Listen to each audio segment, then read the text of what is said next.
And welcome to the ThroBak Guitar Lounge Podcast, episode number 49. In this week's episode, we're going to do a lightning round of the Guitargument. I made an executive decision on that without consulting anyone. But as exciting as that's going to be a little later on in the show, even more exciting is that we want to introduce to you Mr. Todd Dhyne. Right there. Another member of the ThroBak Electronics team. Todd there. He's chuckling. And what are you doing right now, Todd? Let's hear from Todd. I'm winding strings. Todd is our faithful string winder / pickup ager, and officially the first ThroBak Electronics employee. Is that correct, Todd? That's correct. Todd, long ago, when I was still making, so ThroBak started making effect pedals. Right. And I etched the pedals, or the circuit boards, and drilled them out. And Todd helped populate them and do like little assemblies. Do you remember that, Todd? I do remember that. Years ago. Fondly. I don't miss it. You don't? I don't miss it. Oh, no. I don't miss it. Now, of all the exciting thing that Todd does, Todd helps age the pickup covers, and he does the strings, but he's also the vocalist and harmonica player for our little blues band here. Yes, that's right. Todd, should we have Todd play now? Well, I don't want to cheapen. We'll save that for later. Maybe, Todd, do you have a harmonica? Right here. He's got one there. It's always close by. Okay, so a little later, assuming the connection holds up with the satellite, we will hear Todd play. In the meantime, he's going to be packaging strings. What kind of strings are you packaging up there, Todd? I am packaging the hex core. Let's see. Pure nickel hex core. Pure nickel hex core, 10 to 46. Okay. Yep. All right. Well, let's get back to the... a popular choice, I would say. It is a popular choice. That's the hex core and the round core, pure nickel 10 to 46, are biggest sellers. Okay, Matthew. Now, I don't know what you got for the ThroBak mailbox. Is there anything? We have to go to the mailbox first. I can't talk about it. There we go. All right. Keep us on track. I just wanted to do, and maybe you can mention, a quick update on the Fender Charlie Davis Jim Irsay winder. We're going to take a break this week from it. Well, I know, but just to tell people, we haven't forgotten about overexposing that whole deal. That's our goal. But what's going on this week? There's a few things that have gone on. This week I have discovered... through your help, Matthew, we have discovered what all of the apparently random holes on the bass are for. Okay, yeah. And we have discovered that from photos, and also a deep forensic analysis. And but two different photos by which we have discovered what some of these parts that are now missing actually are. I'm going to go to a machine shop tomorrow. Okay. To have some of these parts made. And then another is a mystery hole on the top of the machine there that I think I have discovered what the purpose of that hole is, and that it will help date the machine's origins to a time far, far away. But that will be coming up on a future show. And so the people who can't help and they're asking, they'll have to be patient. But there really isn't too much to do, because I know when we got the KZ LP winder, it didn't take too long before that was in action and making stuff. No, I'm going to bring a part to the machine shop tomorrow. Actually, the two Dons that make our strings run a machine shop, and I am going to have them duplicate that part. So they may want to hold on to that for a week or so. I don't know. I'm hoping I can just have them take the measurements of the part, take some photographs, and I can bring it back, and then we'll be set to go with that. And then we'll be able to start doing test pickups with it and work out some models. And also, I am going to do a video for this podcast where I show how loud it is, but also show kind of that I think there's some unique action going on with the spinning of the bobbin with it. that is peculiar to that design. Anyway, I'll show that. I'll show that after we get all of the missing parts sorted out. At one other point in the mailbox segment here, someone asked in the viewer comments from the last episode, they were wondering if I happened to run into Kitchener Leslie and his lady at the Robert Palmer show. You were trying to figure what that was about, and then you realized it was well, I'll let you tell the reference. Well, so they were wondering. Did you run into Kitchener Leslie? I did not run into Kitchener Leslie and his lady. And as everyone knows who watches this podcast, but in case you don't, said you want to stay clear of Kitchener Leslie and you never engage with his lady. So I'll just leave it at that. Okay. If you do a quick search on the internet, you'll know what I'm talking about. Okay. Todd has walked up here. His connection has been lost. Is that what's happening? Yeah. Todd, we will reconnect on Matthew's Rorschach Riffs. Maybe he can be a part of that. We take a break. For some reason, the hookup satellite connection is not working well today. For Todd. Is it the weather? I wonder. It's his electric personality is interfering with the signal. Okay, it could be. He's the dynamism of Todd Dhyne. That's okay. That's why they named him Todd Dhyne. That's could be. All right, but we're going to go on now to. Were we already at pickups of the week? I think we are. Okay, we're roaring through this. We're going to do the pickups of the week. The pickups of the week this week are. It's going to be.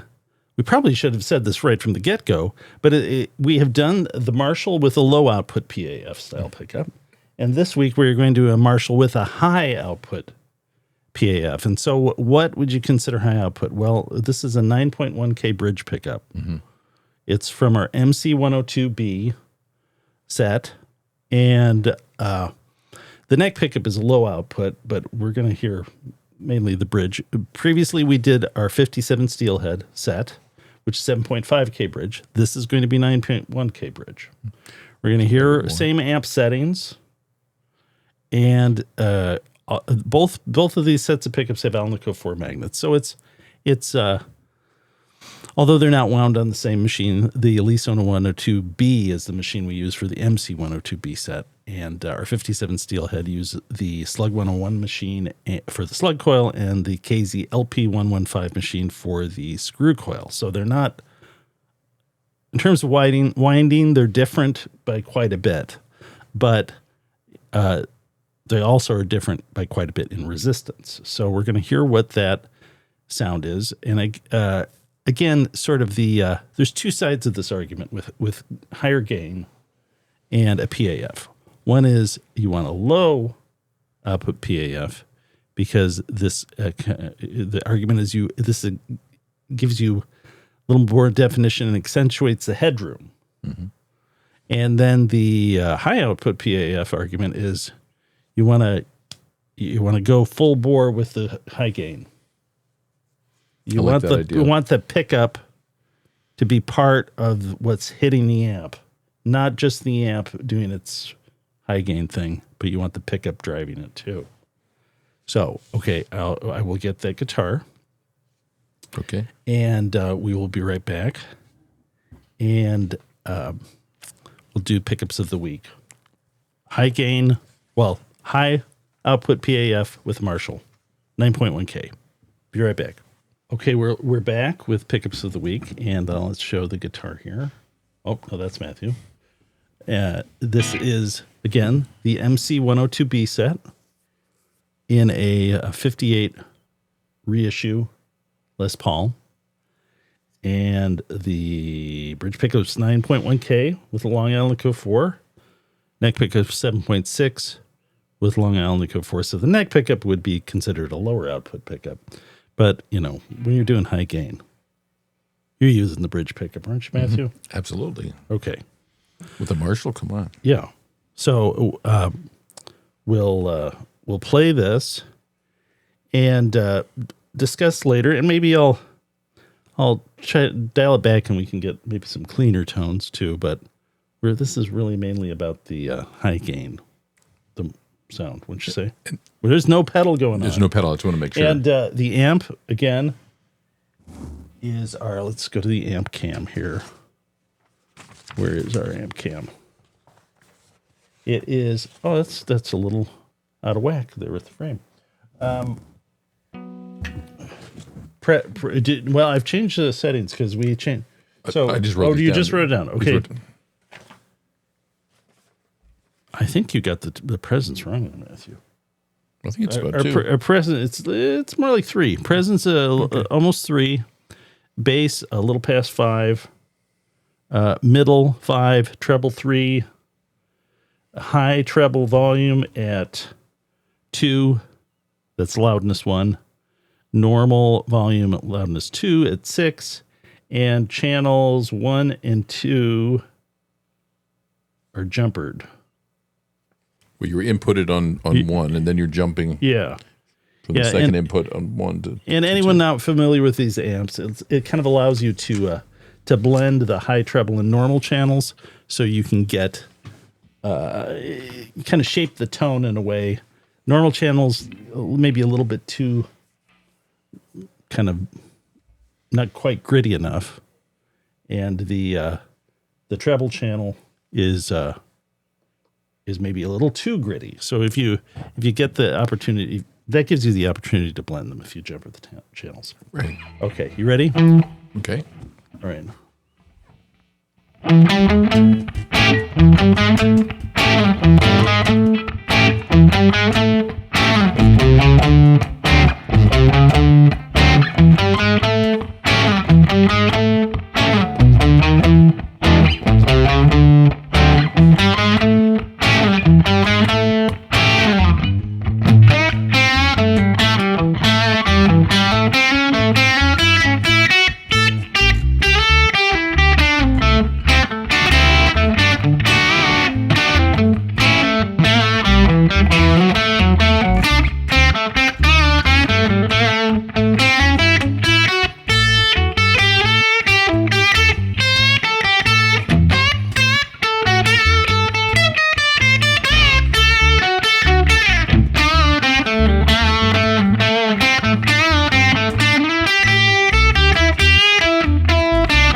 Nick, pick it up.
Okay, let me demonstrate cleaning up the bridge pickup a little bit. Sure.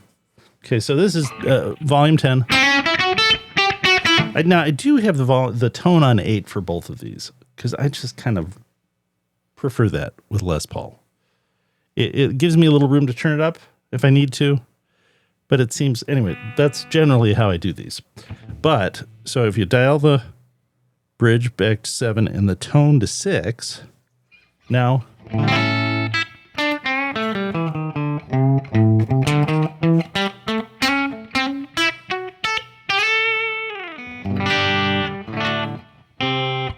fairly clean.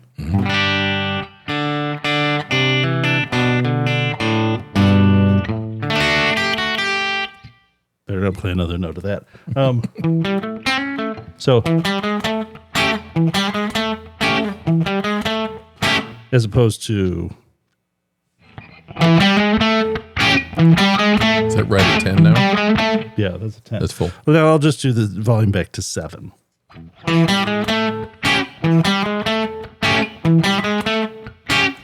If I turn the tone back to 6, it doesn't really darken it so much. It's sort of like a secondary volume control. Acts a little bit like a Les Paul Jr. does.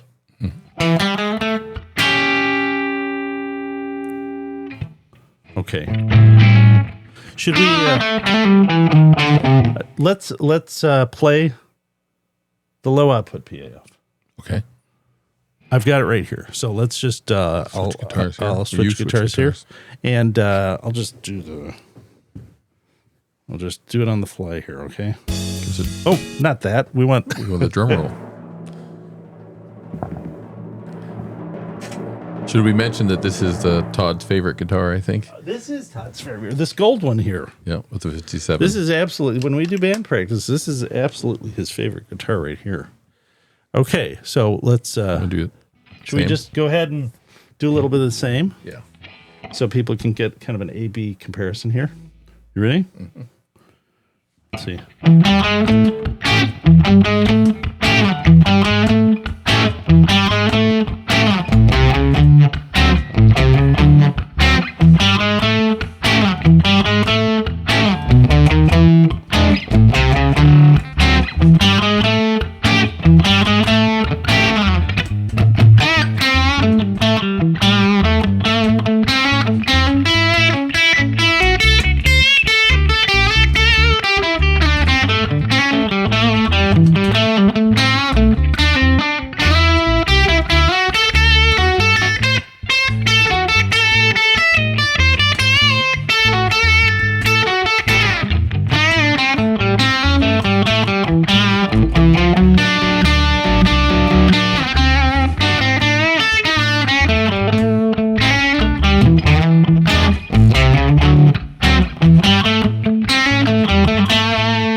Okay. Could you hear the difference? Mm-hmm. It is a bit more definition with the lower output set, wouldn't you say? Both sound great, but they're just different. But you get I think you get a little more note separation this way. Not the I mean, if you really want sort of super aggressive tones, though, there is an argument for the 9.1K pickup there. Okay, let's see. Are we about ready for the Guitargument, Matthew? I think we are just about ready for that. Okay, let's put the guitars away, and then we will Guitargument. Alrighty. We'll be right back. Okay, we're back here, Matthew, with the Guitargument. And I've got the questions right here. These are random questions. You've made the executive decision that you will take the easy way out this week. Mm-hmm. And you'll draw from this. Now, this is actually interesting because I don't know what these are interesting questions. People you compiled these long ago, and you've forgotten. I've forgotten. But some people like this. I've heard comments, or I've read comments at least, where people have said they really enjoy this. So it's usually pretty quick. All right. Do you want me to start? Yeah, let's start right now. 5 minutes. Pull the first one out of here. Hang on, I've got too many here. Okay, here it is. A great Telecaster can cover more ground than a Les Paul. Okay, you going to argue yes or no? I would say yes. I'm going to say no. I'll have to say no now. Tell me why yes. I just think it can do so much. It can, depending on how hard you hit it and how you play it, it just reacts differently. It sometimes just you can just play it and it's very acoustic, and it just sounds like a guitar. And then who was the famous studio musician? Tedesco, was it Tedesco? Was his name? Tommy Tedesco. Tommy Tedesco, and he was famous for the producer saying, "Hey, Tommy, could you play? Do you have a little banjo over there?"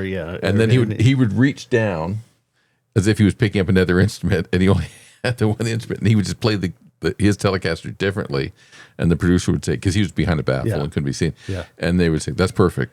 That's the right part," and he had one guitar. Okay. I would say that the problem is that you can't have a thicker humbucker or P90 sound out of a Telecaster without help from a pedal. You need a pedal if you're going to do that. I agree with that. You have to have it. So maybe on its own, is it a more the more flexible joint on its own? I think is something like Les Paul or ES335. Telecaster on its own without a little help from some pedals. I maintain that. Okay. Should we go to the next question? Okay, you choose it down. Okay. All right. Yeah.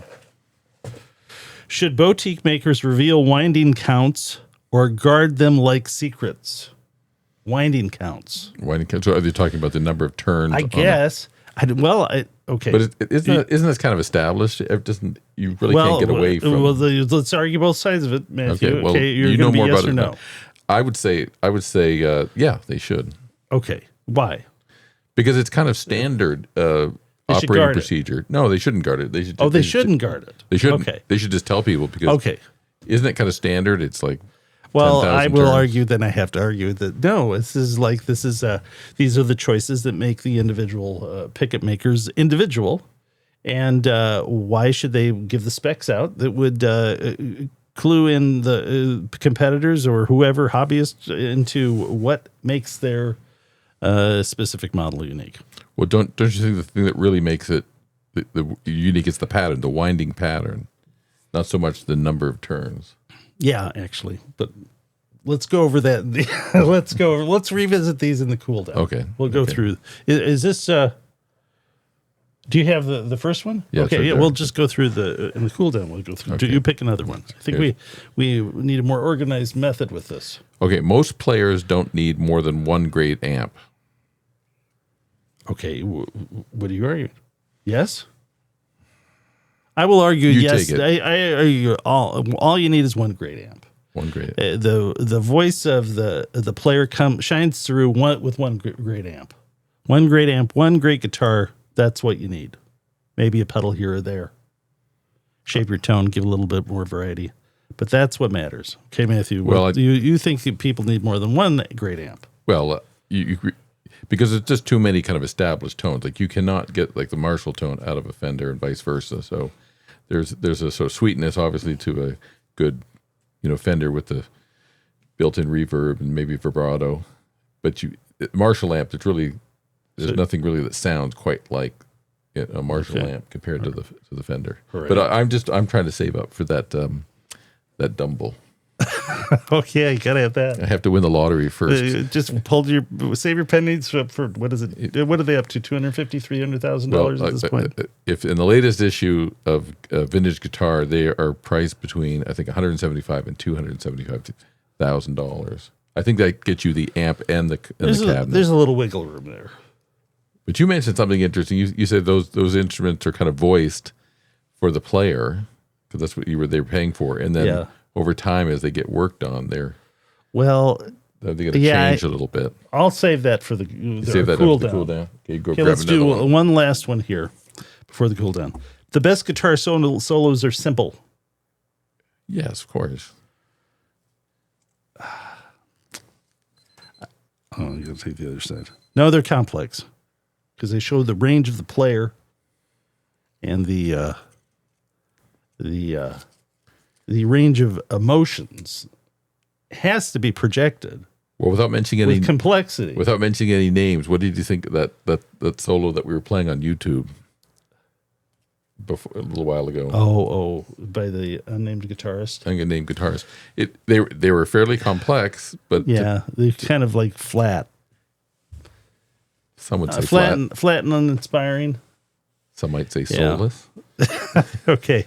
All right. Let's go to the cool down. We will go through each of these one by one, Matthew. So the first one we did was a great Telecaster can cover more ground than a Les Paul.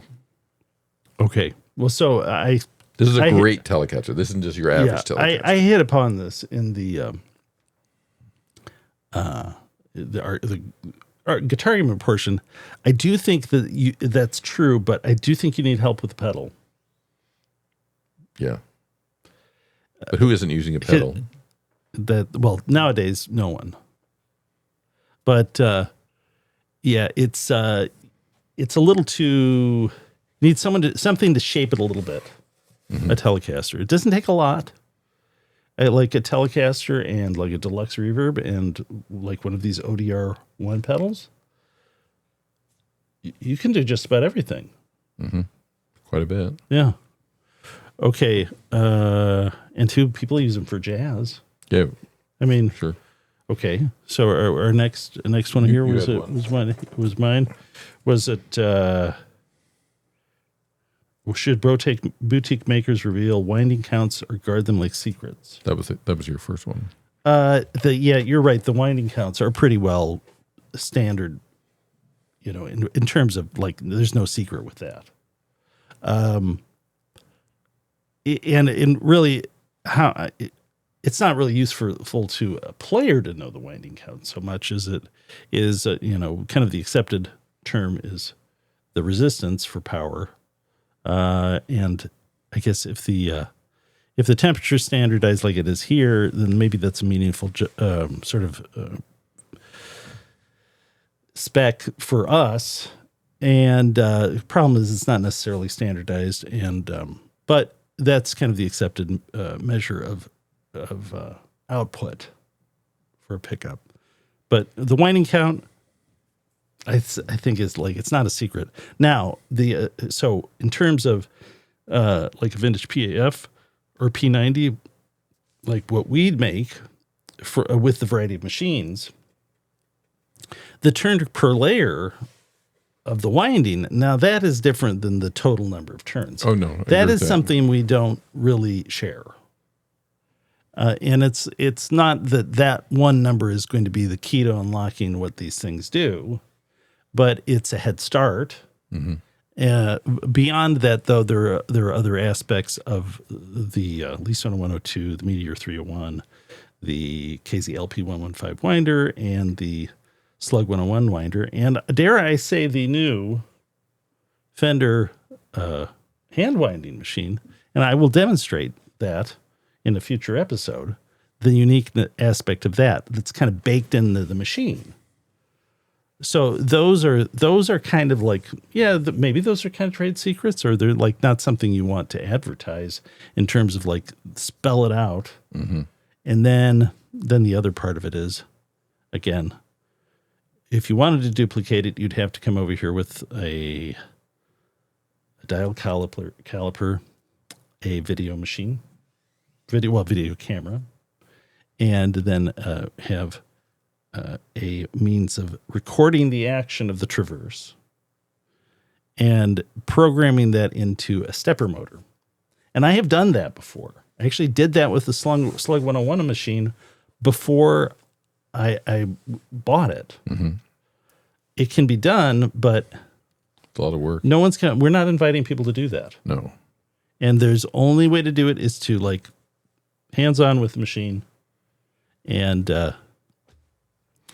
so that's not going to happen. Now, why did you do that with the Slug 101? I went. So the story is, I went to Heritage to pick up a guitar that I had custom ordered from Rainbow Music here in town, which is no longer around.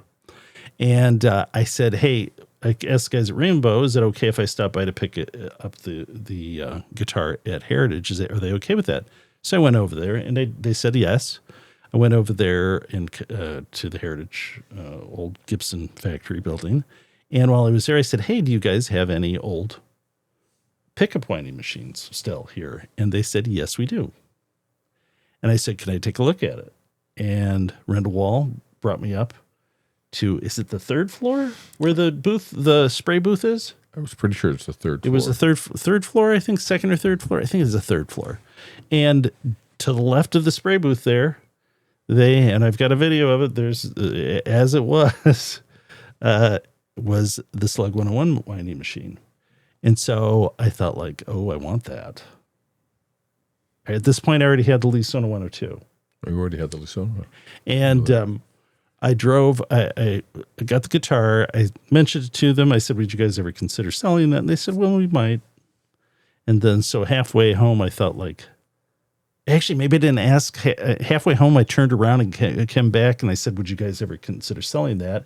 And they said, yes. I said, well, maybe. And I said, well, short of that, can I come by and take some measurements off the machine? And so they said, sure. So I think in a day or two, I came back with a video camera on a tripod, a dial indicator, and Rendell Wall brought me up there to videotape it. And I set it all up, and he's like, it looks like you know what you're doing. Because I had figured out, like, this is how I can, because what's unique about it is not only the spinning of the bobbin, but the real unique thing is the traverse, right, and how it's tensioned. So I was able to get in increments of 30th of a second the action of the dial indicator up against the traverse to spell it out, right? So I could program that in. But the upshot is I didn't need to do that. Because I bought the machine. You got the machine. I thought, like, short of that, I'm going to have this. You could have just programmed a machine. And we went to pick it up, you and I, with a rental sort of van. Yep. And they told us as we were putting it on, after we put it on the van, that they were about to throw it away. Wow, isn't it? They say you wouldn't believe how close we came to throwing that away.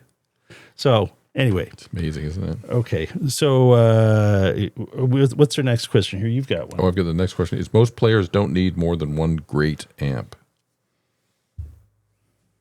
I think you got to have two. That's why we've got two here.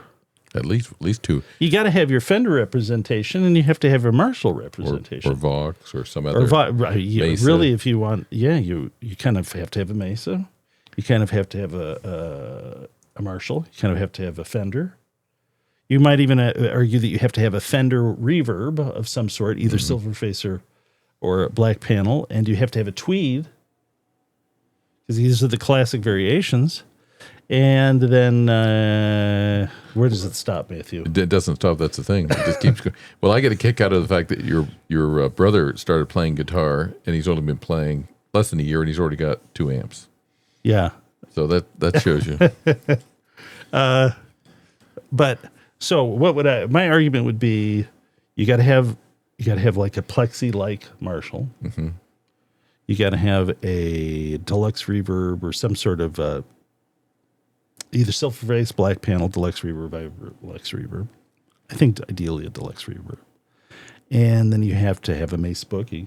And I would argue the one you want is the Mark II C+. That's the one.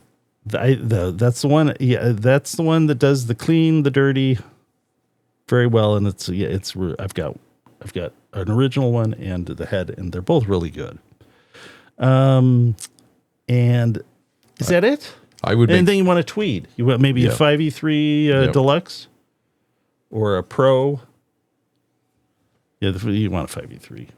And I would or make a Bassman. I would make the argument for a something with a 212 cabinet, or so like a head and a 212. To me, like the 212, I'm always a sucker for the. Yeah, I don't know. It doesn't have to be loud. Well, yeah, it doesn't have to be loud, but there's something about the sound of 212 inch speakers. Okay. You've got the last I've got the last one here. What was it? It was, let's see. That's some old one there. Let's see. The best guitar solos are simple. What is the simplest guitar solo? There's a one note solo somewhere. B.B. King.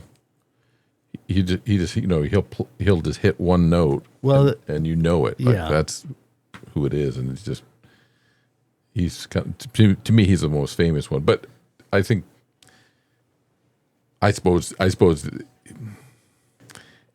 they come in all shapes and sizes. So you have the more elaborate and like the David Gilmour sort of epic kind of guitar solo. Yeah, I guess it doesn't really matter if it's a few notes or a lot. If it doesn't like have some sort of trajectory or narrative that kind of fits with the song, I think the complex solo can very often sound like just sort of a very too much kind of conglomeration of notes thrown together. Yeah, not really sort of any trajectory or arc to it. And then the simple solo, I think the risk in that is that you don't say enough. You don't say enough, or that it just seems like it shouldn't even be there. Yeah, but there, if a good player can pull it off, both of them. Yeah, for sure. Okay, Matthew. What are we up to now? We're going to go to the the Rorschach Riffs. Oh. Now I want Todd to be part of the Rorschach Riffs. So okay. I'm going to go over there. I'm going to establish a connection. Okay. With Todd again. Before you come back? Before we can, we're going to have to make a cut right here. Okay. I'll be right back with Todd. We have Todd right there. He's back. We don't know how long this lasts. We have not worked out the bugs with the... Todd, play the harmonica. Well, we got a chance. This is your big moment. Oh, it's... for some reason, Todd, speak. Yes, hello. It mutes the microphone. Or it mutes... It's the weirdest thing. The noise cancellation won't Should we get him to come right here? Yeah, Todd. No. We'll have to do it on a different show. Don't come here, Todd. We'll do it on a different show. We'll definitely lose the connection if you do that. Okay, shoot. We'll have to show off Todd's talents on the harmonica on a different episode. Okay, Todd or Matthew. Ready? All right. I'll flog mix here. Okay, Todd. Rorschach Riffs. You watch the show, right? You know how this segment works? Yeah. Okay. Of course I do. Yes. So let me get my notepad here. Going to do 4 riffs. Todd's doing the strings, but he's going to double up here and do the Rorschach riffs as Matthew riffs does his riffage. Okay, are you set, Matthew? We got to do this. Oh wow. Okay. That was one? I think. No, I'm just getting ready. I think I'm going. That's why I wanted the high output for this. Okay, we're going to audience 4 riffs, rapid succession. Well-known songs, yes, Matthew? Yes, you should get these. We're going to get these. Okay, Todd, he assures us we're going to get these. Here we go. Todd, you have a deep musical background. Hold on. Okay.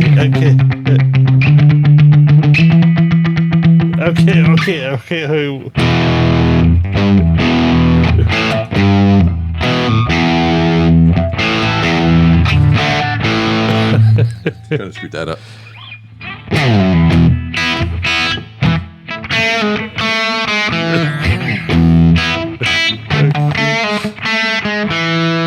Okay.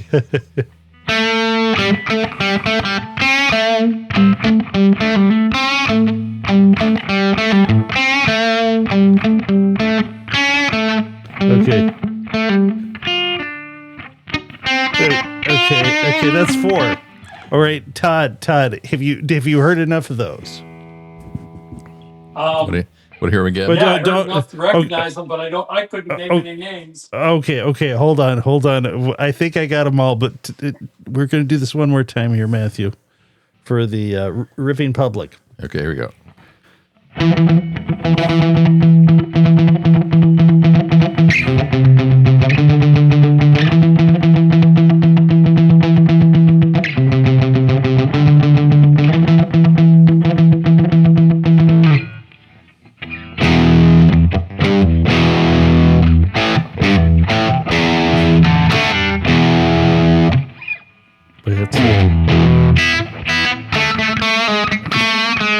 Okay.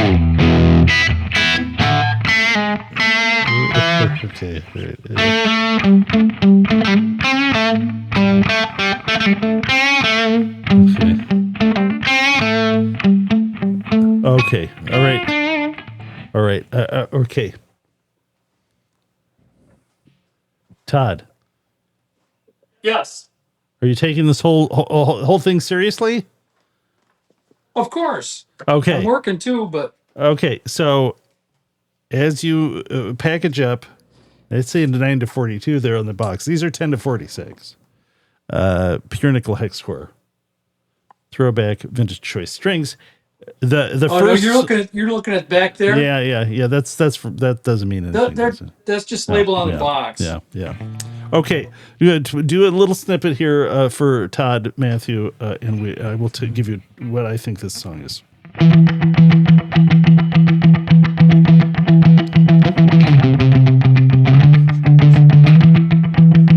Okay. I recognize it, but I couldn't. That name is is this a artist that wears long, flowy, lacy gowns?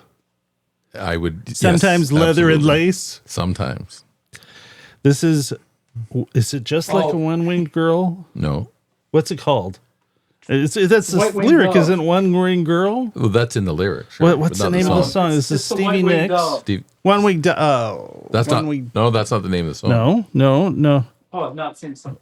Well, okay, Edge of give me a hint on 17. the name. I think this should count. Edge but, of 17. Edge of 17. That's it. So that's See, I something told you it's deep Now, musical now knowledge. for the bonus, who plays the lick and probably wrote the lick? Oh, that's Waddy. Give you the last name, Matthew or Todd? Waddy. Quail. Yeah. Yeah, there you go. Quail. And what kind of guitar does he play? Well, I assume it was a Les I Paul. don't know. It's he's famous for having a Les Paul 58 or something. 59, I think, 59. burst with a Bixby. Okay, let's hear the second one. Okay, Matthew, we'll show you here.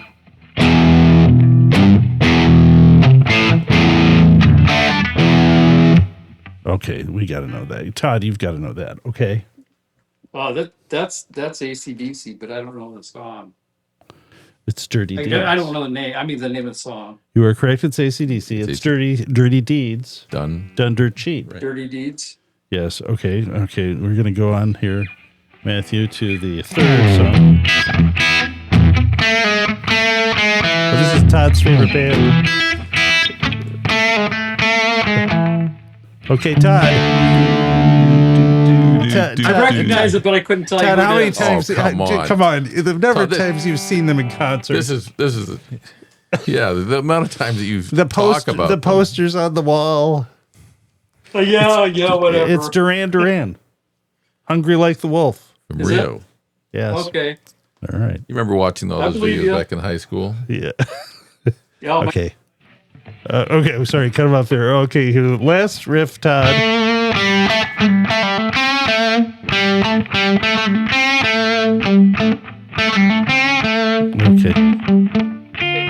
Okay. All right. Let's see here. Hold on. Okay, Todd. ZZ Top. What's the song? Oh man, come on. Have mercy. I thought it was. Oh shoot! That's what they say. It's not the it's name not of the just. song. It's just got paid, right? Just got paid today. No. What is it? No, it's not. It's not that one. Just got paid. It's from LaGrange. I think it may be the first track on the record. Okay, let me play it over my head here. And then it goes, have mercy. Oh, maybe I was singing them. Now maybe I'm getting the wrong lyrics and messing you up. What's the name of the song? What is the name of the song, Todd? I know the next song is Jesus Just Left Chicago. Oh, on the album. Yeah, That's right. It does. on the It does. album, It, yeah. It goes there's right no into, pause. it goes on right the into album. the, It just goes right into it, doesn't it? Okay, what's the name of the song then? I believe it's Waiting on the Bus. Waiting in the Yeah, Waiting in the that's bus. what it Okay. is. Yeah, that's Waiting on the bus. though. And then Jesus Left Chicago. Yeah, okay, I didn't get that. Yep. Okay, all right. Well, now see how well it paid off to have Todd on this. See, he's helping us out. He knew all of that pretty well, and okay. So Matthew, I'll just hold that. You wanna take that? Yes, again, we'll mention this one last time here. This is the. I was playing the guitar of the day. Playing the Pickups of the week, sorry. the ThroBak MC-102B, and I played them in this guitar at band practice, and I was very pleased. They worked very well. It's a little gainy with the Marshall there. It's not how I used a Vibrolux reverb with a Nobles RDR1, and it was perfect with that setup for blues. All right, okay, Matthew, your musical musings. Okay, my musical musing this week. Now, you played a small riff at in between songs at band practice on Tuesday night. Did? You did. And then I mentioned to you, because I had this on my list. It was some piece of Deep Purple. And and I said, well, it's on this past Tuesday, the 14th, it was Ritchie Blackmore's birthday. So I thought we would do a musical musings on Ritchie Blackmore, and probably most people in our viewer demographic probably know this album well. This is my original copy. My sister had that album. I didn't need to buy it. And I've got all the original pieces to it. It's the gatefold one. Oops, I wanted to do that. So there's all the nice little pictures inside. Yep. And then I've got the lyric sheet inside, and the record's in pretty good shape. But I've got the various pieces. But I got that. I don't know if I got that for Christmas or something, or I got it somehow. Weaseled it out of my mother. She got it for me, I think, at the local Woolco for probably $5 or $7 or so in the mid 70s somewhere. But I thought I'd ask you, what's your this, and maybe Todd too. What's your favorite Ritchie Blackmore story? Or well, Todd has seen a lot of shows. Todd, did you ever see Deep Purple? Yeah. Oh, really? Which Mach 2 or which one? The last version. The last version. Well, I just saw him a couple of years ago. Yeah, at Pine Knob. With Steve Morris? Was he playing there? I think Steve was playing guitar, but Ian Gillian was singing. Right. Okay. So you don't have a 70s story. I do not have a 70s story that. Yeah, and now, despite your young looks, Todd, tell the audience your general age, so they can know your rock and roll bona fides when it comes to concert going. All right, I'll tell you. I was born in 1956, so okay. So it's a big year for you. It's a bookmark year. Yeah, I have a guitar from that year. It will be. Do you have any instruments from 1956, Todd? No. No guitars that you. No. All right. Let's Matthew. Have I cut your musical musings off short?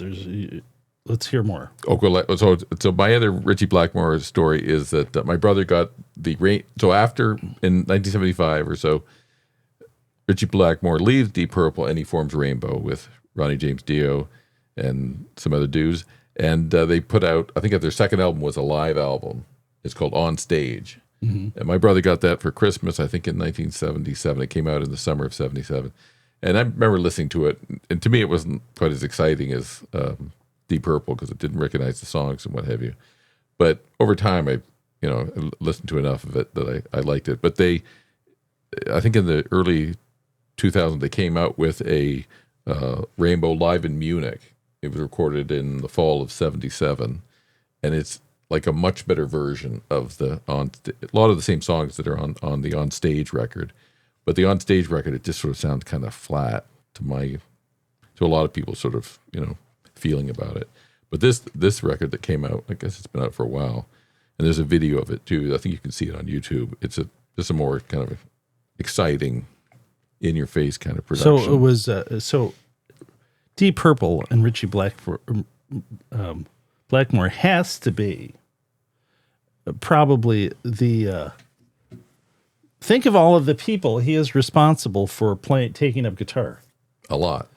Yeah.